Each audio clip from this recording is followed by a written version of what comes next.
नमस्कार सर, मेरा नाम राजू है। काफ़ी सारे इन्वेस्टर का एक क्वेरी होता है कि आज खरीदा म्यूचुअल फंड का यूनिट मिलेगा कब, एनएवी कब मिलेगा। तो इस पे आज वीडियो है। NAV cut off time mutual fund में क्या है। यहाँ पे हम इक्विटी स्कीम ओनली लेते हैं, लिक्विड और डेट ये इसका बात नहीं करते हैं, ओनली इक्विटी स्कीम का बात करते हैं। कट ऑफ टाइम खरीदने पे क्या होगा इसको देखते हैं।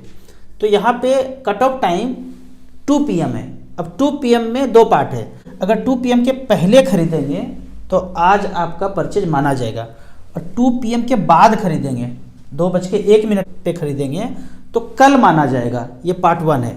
पहला देखना है कि आज अगर खरीद रहे हैं 2 PM के पहले खरीदेंगे तो आज ही परचेज माना जाएगा, और 2 PM के बाद खरीदेंगे तो कल का परचेज माना जाएगा। कल वर्किंग डेज जो आएगा वो माना जाएगा। अगर सैटरडे संडे है तो बंद कर दीजिए। मंडे को जो मार्केट खुलेगा वो कल मतलब मंडे माना जाएगा। फ्राइडे 2 PM के बाद खरीदेंगे तो मंडे का ट्रांजैक्शन माना जाएगा। ये तो हो गया पार्ट 1। अब पार्ट 2 कहता है मार्केट में आपने जो भी 2 PM के पहले खरीदा वो आज का रेट माना तो जाएगा, लेकिन 9 PM पे सबका रेट डिसाइड होता है। इसका क्या मतलब है, मान लीजिए एक बनिया का दुकान है, उसमें चावल दाल जीरा मरीच धनिया गुंडी साबुन तेल सब रखते हैं, और सब बेचा सुबह से लेके शाम तक, 9 बजे से लेके रात तक बेचा। लेकिन रात में बही खाता एक बार किया, उनको पता चलता है कि 10,000 का माल आज बिका है। दिन भर तो बेचा, रात में कैलकुलेट किया, पिछले दिन 9,000 बिका था, उसके पिछले दिन 8,000 बिका था। ठीक उसी तरह यहाँ पे फंड मैनेजर हैं। एक फंड है, उसमें उन्होंने ICICI bank, HDFC, Maruti, hero Honda, Reliance सब कुछ खरीद के रखा है। सुबह 9 बजे से लेकर 3:30 बजे तक तो मार्केट में हलचल हो रहा है, सबका प्राइस। रात के 9 बजे कैलकुलेट करके डिसाइड होता है कि इसका फंड का स्कीम का रेट क्या डिसाइड होगा। वो रात के 9 बजे डिसाइड होता है, मान लेते हैं 50 रुपया। तो आपने 2 PM के पहले खरीदा तो 50 रुपया के रेट से मिलेगा, जो कि रात के 9 बजे डिस्क्लोज हुआ है। एक दिन पहले हो सकता है कि वो 49 रुपया हो या 51 रुपया हो, लेकिन आज जब मार्केट ऊपर नीचे हुआ और रात में 9 बजे प्राइस जब डिस्क्लोज हुआ उसका रेट 50 रुपया था। तो कट ऑफ टाइम 2 PM के पहले खरीदा तो आज जो 9 बजे रात में प्राइस डिस्क्लोज होगा वो आपको अलॉट हो जाएगा। लेकिन यदि 2 PM के बाद खरीदा तो कल जब मार्केट ओपन होगा और कल के रात में जो रात बजे 9 बजे प्राइस डिस्क्लोज होगा उस रेट पे आपको चीज़ मिलेगा। कल मतलब next working day, Saturday Sunday है, कोई हॉलीडे है तो वो नहीं माना जाएगा। नेक्स्ट वर्किंग डे में जब मार्केट खुलेगा और यदि आपने 2 PM के बाद खरीदा है तो अगले दिन जब मार्केट खुलने के बाद 9 बजे रात में जो प्राइस डिस्क्लोज होगा उसी रेट पे आपको मिलेगा। अब ये तो 2 पार्ट हो गया, पार्ट 1 पार्ट 2। अब नौटंकी नंबर 3 है कि आपने पैसा कैसे जमा किया, दिया कैसे। UPI से पेमेंट किया, आपने 1 टाइम खरीदा। SIP का तो बात ही नहीं है। SIP तो ऑटोमेटिक आपका पैसा कट रहा है, तो 9-10 बजे सुबह कट ही गया होगा। 2 PM का तो बात ही नहीं है, पहले कट गया होगा, उसी रेट पे मिल ही जाएगा। तो बात सिर्फ यहाँ पे 1 टाइम का है, परचेज कर रहे हैं, टॉपअप कर रहे हैं, उसका बात है। अगर आपने UPI से खरीदा तो 2 PM के पहले अगर खरीदा तो आज का आज मिल जाएगा। नेट बैंकिंग से खरीदा तो 2 PM के पहले यदि खरीदा तो आज का आज मिल जाएगा। 2:01 पे खरीदा तो नेक्स्ट वर्किंग डेज में जो प्राइस डिस्क्लोज होगा 9 बजे रात में उस रेट से मिलेगा। 2 PM के पहले खरीदा तो आज ही मिलेगा, लेकिन वो आज 9 बजे रात में प्राइस डिस्क्लोज होता है उस रेट पे मिलेगा। अब नेट बैंकिंग में एक नौटंकी और है छोटा सा। कोई भी फंड आप म्यूचुअल फंड का देखेंगे ना, उसमें एक अकाउंट है हर फंड का। अगर 10,000 स्कीम म्यूचुअल फंड का है तो 10,000 अकाउंट है, और उस अकाउंट में हम सब लोग देशवासी जो पैसा जमा करते हैं उस एक फंड के स्कीम में पैसा जाता है। मान लेते हैं कि आपने ABC एक म्यूचुअल फंड लिया है, स्कीम लिया है। अब उसका अकाउंट ICICI में है, मतलब उस फंड में जो भी लोग पैसा जमा करेंगे वो ICICI बैंक के अकाउंट में पैसा आता जाएगा। अगर आपका भी ICICI बैंक का अकाउंट है और वो फंड ABC आप खरीदना चाहते हैं तो सेम बैंक हो गया। स्कीम का अकाउंट भी ICICI बैंक में, और आप जब परचेज कर रहे हैं 10,000 20,000 1 लाख का, आपका भी ICICI में, तो सेम डे में T वर्किंग डे, T मतलब ट्रांजैक्शन डेट, आज ही मिलेगा। यदि 2 PM के पहले खरीदेंगे तो आज ही मिलेगा। लेकिन यदि आपका अकाउंट किसी और बैंक में है, यस बैंक, नो बैंक, देना बैंक, लेना बैंक, PNB, जो कहीं भी है, पर ICICI में नहीं है, और वो फंड जो स्कीम है उसका पैसा कहाँ जमा होता है, आईसीआईसीआई बैंक में, मान लेते हैं, लेकिन आपका अदर देन आईसीआईसीआई बैंक है, तो एक दिन के बाद ही आपका परचेज मान्य होगा। मतलब पूरे 24 घंटा में आप कभी भी परचेज कीजिए, 12 बजे से लेके एएम से लेके 12 बजे पीएम तक कभी भी खरीदेंगे तो अगले दिन का ही रेट मिलेगा। मतलब अगले दिन जो रात में 9 बजे डिस्क्लोज होगा उसी रेट पे मिलेगा। यदि आपका अकाउंट अदर देन स्कीम के अकाउंट से अलग है तो, यदि आपका नेट बैंकिंग आप कर रहे हैं, सेम उनका भी बैंक सेम, आपका भी बैंक सेम, तो सेम डे माना जाएगा। अलग नेट बैंकिंग से करते हैं, अलग बैंक से, जो उनका स्कीम का अकाउंट नहीं है, तो नेक्स्ट वर्किंग डे में माना जाएगा। टी मतलब यहाँ होता है अंग्रेजी मतलब, टी मतलब ट्रांजेक्शन डेट, आज ट्रांजेक्शन डेट।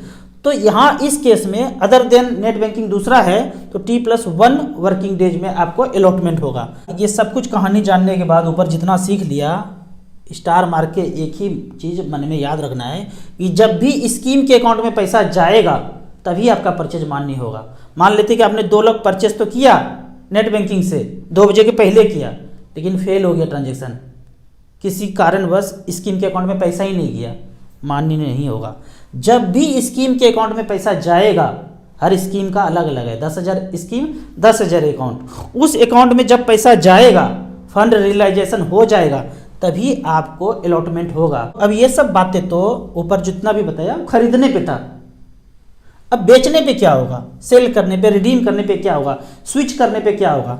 तो वो यहाँ भी सेम नियम है, 2 PM के पहले रिडीम करेंगे, स्विच करेंगे, जो भी करेंगे बेचने के संदर्भ में, तो 2 PM के पहले खरीदेंगे तो आज जो प्राइस 9 बजे डिस्क्लोज होगा उस रेट से आपको मिल जाएगा और पैसा आपके अकाउंट में आएगा T+2 वर्किंग डेज में।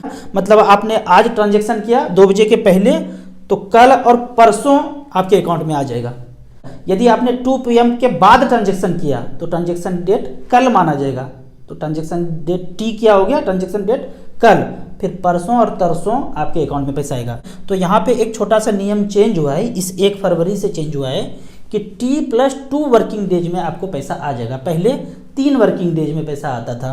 तो बेचने के केस में भी सेम बात लागू होता है, 2 PM के पहले बेचा, ट्रांजैक्शन किया, तो आज जो 9 बजे रात में डिस्क्लोज होगा उसी प्राइस पे आपका रिडम्पशन माना जाएगा, पैसा भले ही 2 दिन बाद आएगा। और 2 PM के बाद ट्रांजैक्शन किया रिडीम करने के लिए, ऑनलाइन ही किया लेकिन 2 PM के बाद किया, तो कल ट्रांजैक्शन का माना जाएगा और उसके 2 दिन के बाद पैसा आपके अकाउंट में आ जाएगा और वो रेट 9 बजे रात में जो डिसाइड होता है उसी रेट से होगा।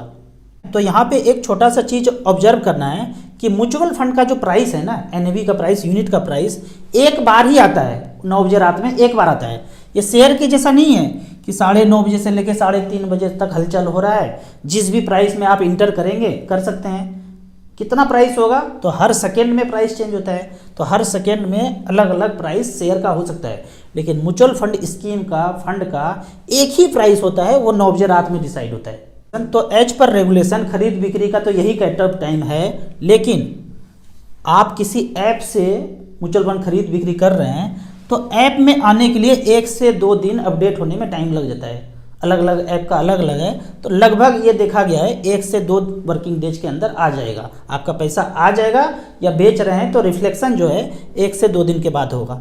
अब यहाँ पे एनएवी के बारे में भी छोटा छोटा डाउट होता है, वो डाउट भी यहाँ पे क्लियर कर देता हूँ।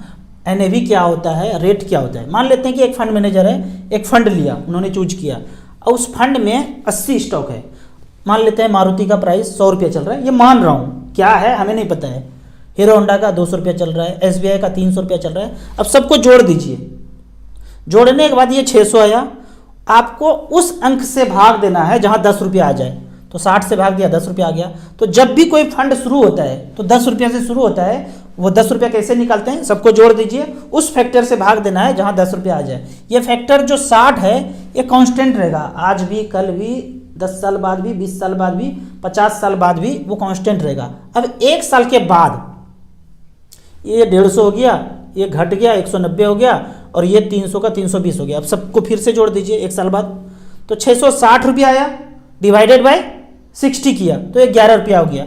यानी कि 10 रुपया का चीज़ 1 साल के बाद ये 11 रुपया हो गया, तो 10% बढ़ गया। ठीक उसी तरह कोई फंड आप देखते हैं कि 10 रुपया से शुरू तो था 25-27 साल पहले, आज 2000 चल रहा है, तो इसी तरह से 2000 पूरा हुआ है। आप देखेंगे एक साल में 11 रुपये बढ़ा, अगले साल जो भी होगा उसके अगले साल जो भी होगा सबको जोड़ेंगे और कांस्टेंट फैक्टर जो है 60 से भाग देंगे, जो प्राइस आएगा वो अगले साल का प्राइस माना जाएगा। तो इस तरह से म्यूचुअल फंड के एनएवी का जर्नी चलता है। आपको इसी तरह म्यूचुअल फंड के बारे में और कुछ जानना है, इन्वेस्टमेंट के बारे में जानना है, तो इस नंबर पर मुझे व्हाट्सअप कर सकते हैं। आप यदि म्यूचुअल फंड में पहली बार इन्वेस्ट करना चाहते हैं तो दिए हुए ऐप में रजिस्ट्रेशन करने के बाद हमसे जुड़ सकते हैं। ऐप का और मेरी सर्विस का लाइफ टाइम कोई चार्ज नहीं है। वीडियो अच्छा लगे तो दोस्तों के बीच व्हाट्सअप यूनिवर्सिटी में से जरूर शेयर करें। यूट्यूब पे देख रहे हैं तो लाइक एंड शेयर जरूर करें। Thank you so much.